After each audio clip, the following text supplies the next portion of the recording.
Alors, deux petites remarques ici. Les ombres que j'ai faites là, elles étaient valables pour un fond blanc. Il est possible que vous deviez les modifier un tout petit peu pour améliorer le rendu. Donc, en ouvrant le groupe et en allant sur les ombres, modifier leur opacité. Vous voyez ici, la pénombre là était à 59%, qui donnait bien sur un fond blanc, mais peut-être que sur le fond du désert, il faut que je diminue. Même chose pour l'autre pénombre, que je diminue l'opacité. Il faut s'adapter en fait. Hein. Mais en tout cas, elles sont là, prêtes à être utilisées. Ok, je vais aller chercher... oui, ça, et j'avais encore autre chose à dire. Oui, autre chose à dire. Attention, les objets dynamiques, c'est une des choses les plus intéressantes dans Photoshop. C'est vraiment extrêmement puissant, les objets dynamiques. Ça donne plein de possibilités. C'est apparu avec CS4. Ça a été une révolution au niveau technique, les objets dynamiques.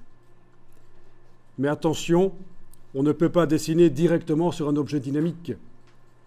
Et qu'est-ce qui se passe si on essaye de le faire ? Par exemple, là, j'ai un objet dynamique, le loup. Si j'essaye de prendre le pinceau et de dessiner dessus, Photoshop va mettre un message.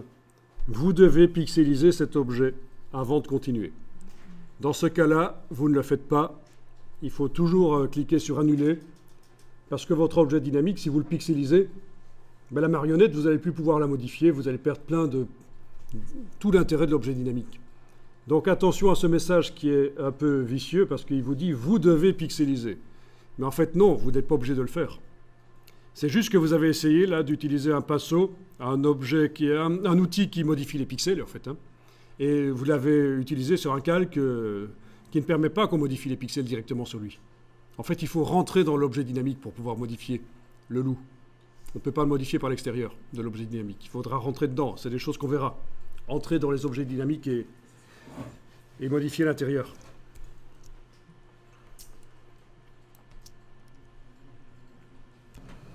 Vous savez quoi? Ce serait intéressant de le voir tout de suite, pourquoi pas, hein, la modification du contenu de l'objet dynamique.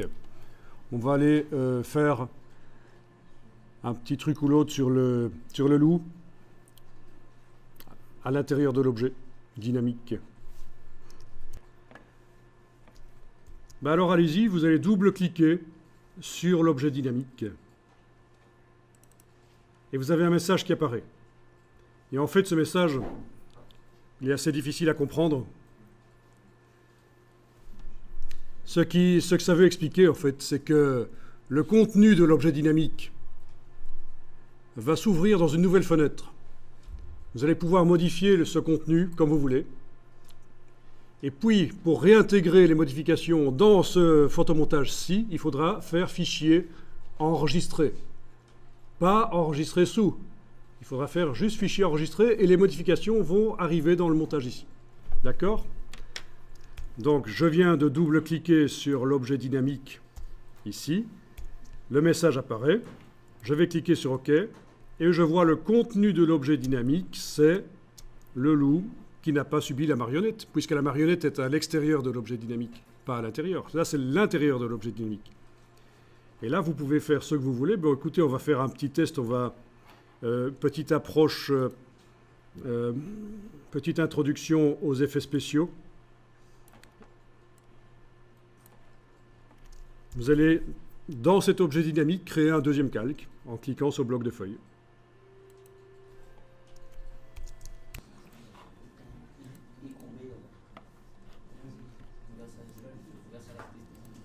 Alors, sur ce calque, on va aller faire un peu de texte ou de décoration. C'est juste un test pour montrer comment ça fonctionne. Et en plus, c'est l'occasion de voir que la fonction qu'on a vue tout à l'heure, aplatir le pinceau, peut servir aussi pour faire du texte calligraphique. Vous prenez le pinceau, vous amenez sur l'image, vous allez le redimensionner. Avec CTRL-ALT et clic droit de la souris, vous redimensionnez. Voilà, vous faites un pinceau à bord net, donc dureté 100%.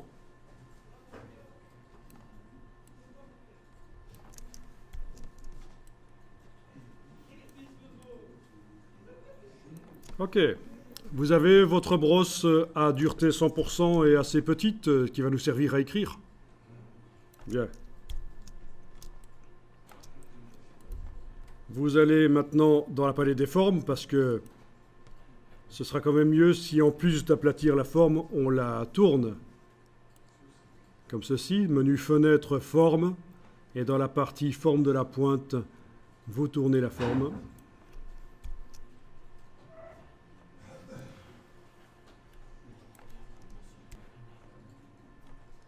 Alors, ben, vous pouvez écrire ce que vous voulez. Ici, je vais écrire juste comme ça. Voilà, c'est pas très chouette, mais c'est normal parce qu'à la souris, on ne sait pas faire de choses très bien. On va voir après une autre technique pour faire un tracé plus correct.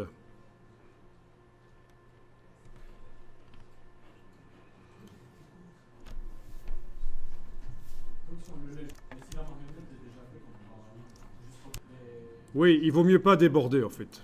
Si c'est ça ta question, oui, en fait, il vaut mieux pas déborder. Parce que c'est vrai que la marionnette risque de partir en sucette. Dans ce cas-là, on la supprime et on en refait une.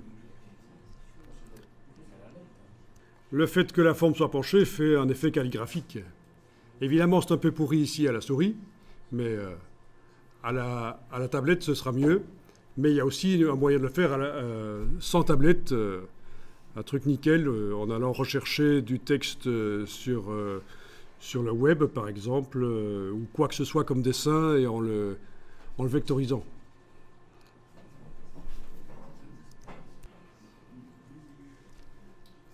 Ok, donc sur ce calque, qui est à l'intérieur de l'objet dynamique, je vais mettre des effets spéciaux maintenant. Alors pour ça, vous avez le petit FX là en bas, de la palette des calques, ou alors menu calque, style de calque, option de fusion. D'une manière ou d'une autre, vous allez sur les options de fusion. Options de fusion. Et alors, dans les options de fusion, on va aller enclencher le biseautage et estampage. Étant donné que j'ai dessiné en noir, je ne vois pas grand-chose. Il va falloir que je fasse de l'incrustation couleur ici. Vous cochez incrustation couleur. D'accord, vous avez enclenché le biseautage et estampage, vous avez enclenché l'incrustation couleur. Dans l'incrustation couleur, vous avez ici possibilité d'aller choisir la couleur.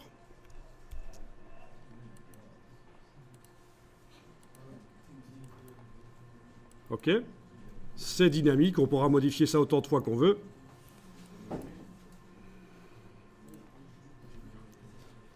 Et vous allez pouvoir modifier le biseautage et estampage. Il faut cliquer sur le nom de l'effet spécial pour voir les effets sur le côté. Et là, vous modifiez la taille du biseau, le flou, si vous voulez, etc. C'est les effets spéciaux. Et une dernière chose qui peut être chouette, c'est de mettre une petite ombre portée. Ombre portée.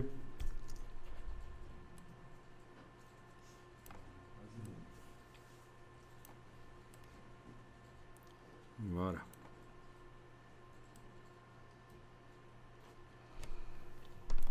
Donc c'est des petites fantaisies, mais c'est juste pour tester les effets spéciaux ici. On commence les effets spéciaux.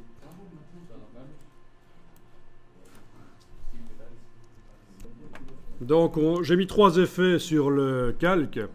Biseautage, estampage, incrustation couleur, ombre portée.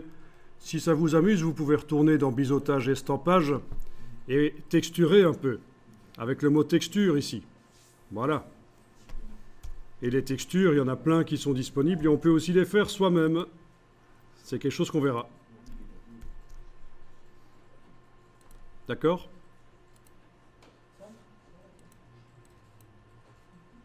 Bon, c'est les effets spéciaux.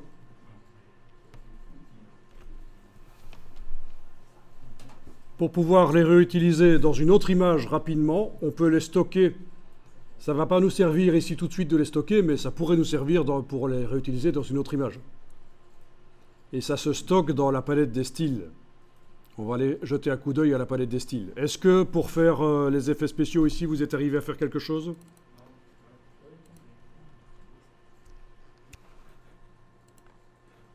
Bon, ben on va dans la palette des styles maintenant. Menu fenêtre style.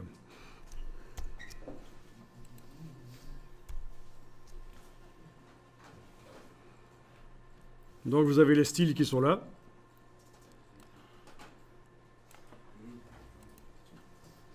On peut demander dans le menu de la palette des styles pour voir des grandes vignettes. Comme ça, vous voyez un peu mieux à quoi ça ressemble.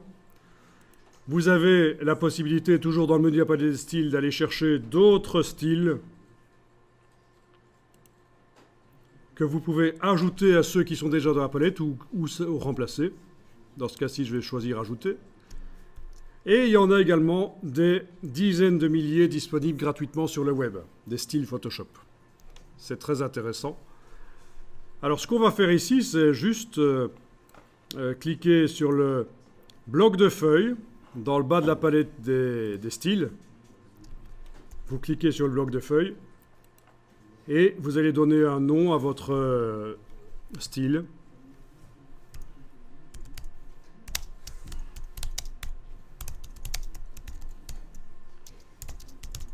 Ce que vous voulez.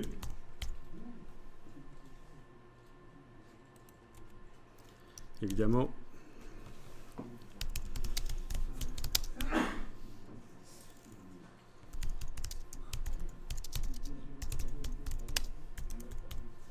OK.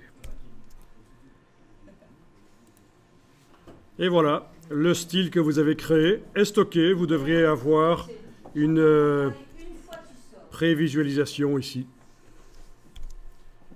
Donc ça ne sert à rien pour l'exercice du loup qu'on fait ici, mais pour réutiliser ce style-là dans une autre image, ça va servir de stocker le style sous forme de style graphique. Bon, une fois qu'il est stocké, vous pourriez tester, tiens, qu'est-ce que ça donne si j'utilise d'autres styles graphiques sur le texte que j'ai fait. Vous cliquez sur un style graphique ou l'autre. Hein. D'accord? Vous voyez que déjà, là, on en a pas mal. C'est sympa. N'oubliez pas que dans le menu, vous avez les bibliothèques, vous pouvez les chercher. Chaque fois, cliquez sur Ajouter et tester.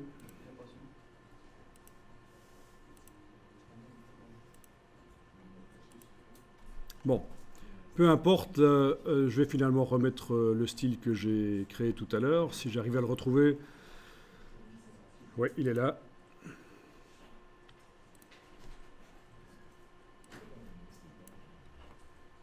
Donc ça marche sur des pixels, mais ça marche aussi sur du texte. On le fera sur du vrai texte, de la typo, les styles graphiques.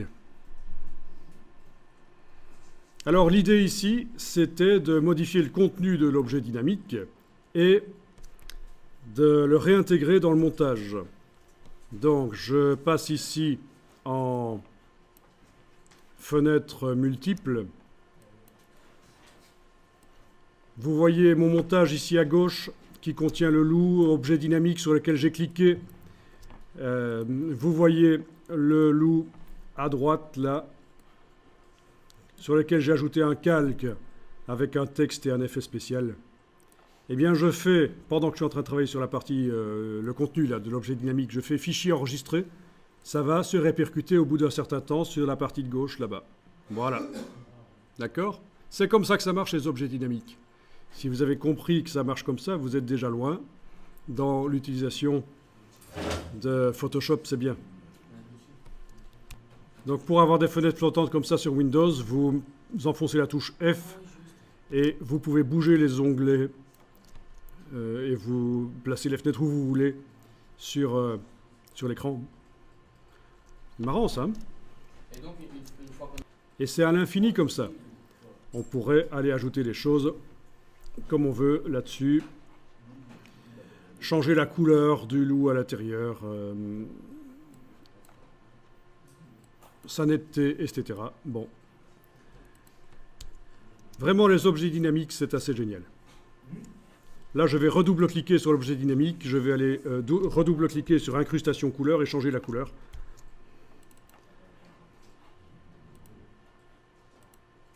Le voilà en vert. Je fais CTRL S, je ferme, CTRL W, et dans le grand montage, c'est mis à jour.